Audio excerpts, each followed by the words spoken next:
د لکنو او ممبئی ترمنځ نن یوه بله په زړه پورې لوبه ترسره شوه چې د لوبې په وروستي اور کې لکنو بریا خپله کړه. په دغه لوبه کې محمد نبي او نوین الحق څه وکړل او نوره لوبه څنګه ترسره شوه، په دې ویډیو کې په اړه معلومات درسره شریکوو.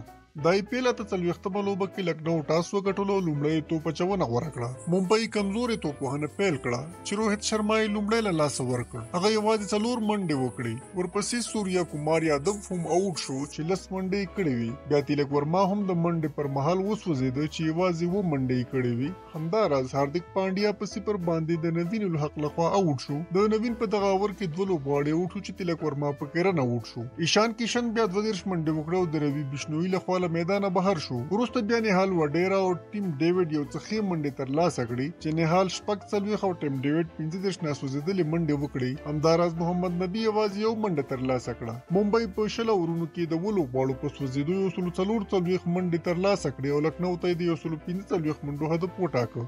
نوین الحق بیا خطو پچونه ترسره کړه چې په 3.15 اورونو کې د 15 منډو په بدل کې یو وکټ واخیسته. همداراز محسن خان هم 2 لوبغاړي آوټ کړل. د 145 منډو هدف په تاخت کې لکنو که څه هم ارشین کلکرني په 0 له لاسه ورکړ، خو مارکس سټیونز خطو پوهنه وکړه چې 2 منډې ترلاسه کړې او د محمد نبي لخوا آوټ شو. همداراز کیل راهول هم 23 منډې وکړې. د دوی نه پرته دیپک هوډا 13 او نیکولس پورن 14 ناسوځېدلې منډې وکړې او یاد هدف یې پوره کړ. لکنو په 19.2 اورونو کې د 6 لوبغاړو په سوځېدو سره د هدف ترلاسه کړ او د 4 وکټو په توپیر یې په لوبه کې بریا خپله کړه. محمد نبي بیا په 1.2 اورونو کې د 14 منډو په ورکولو سره یو وکټ واخیسته. هاردیک پانډیا بیا 2 لوبغاړي آوټ کړل. د یادولو وړ ده چې دا د لکنو لسمه لوبه وه چې شپږمه بریا یې خپله کړه او په جدول کې 3مه لوبډله ده. همداراز د ممبئی هم لسمه لوبه وه چې له 9مې ماتې سره مخ شو او په جدول کې 9مه لوبډله ده.